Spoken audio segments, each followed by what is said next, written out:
Hello guys, so welcome back to Minecraft 3D.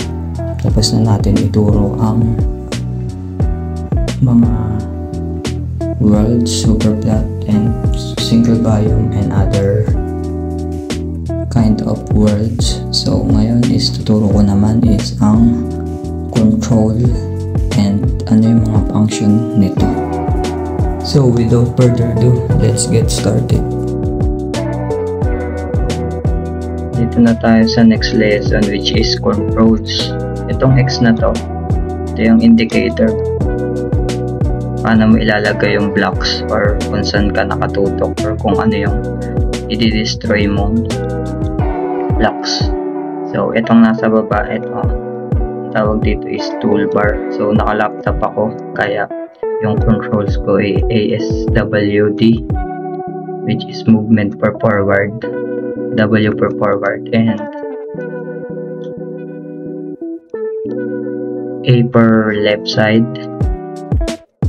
D for right side, and S go backward. So ayun, pag nasa cellphone kayo, may kita nyo yung controls ay nasa lower left ng inyong screen, and yung jump is nasa lower right naman. So ayun, and yung pag sa cellphone nyo sa toolbar, yung dulo na ito is andun yung inventory nyo. Pag naka-creative kayo, lalabas ganito. Kaso yun, may side yun dito na mga tools. So ayun, yun lang. Ayan yung mga controls dito sa Minecraft. And pag naka-creative pala kayo, is pwede kayong lumipad. Naka-survival kasi, kaya bawal, kaya talon-talon lang. So ayun, ano to?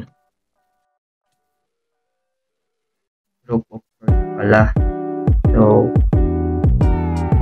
basic lang naman yung controls, diba? Pag sa cellphone to, i-swipe nyo lang para lumingon-lingon yung character nyo sa paligid. And yun lang. Thank you.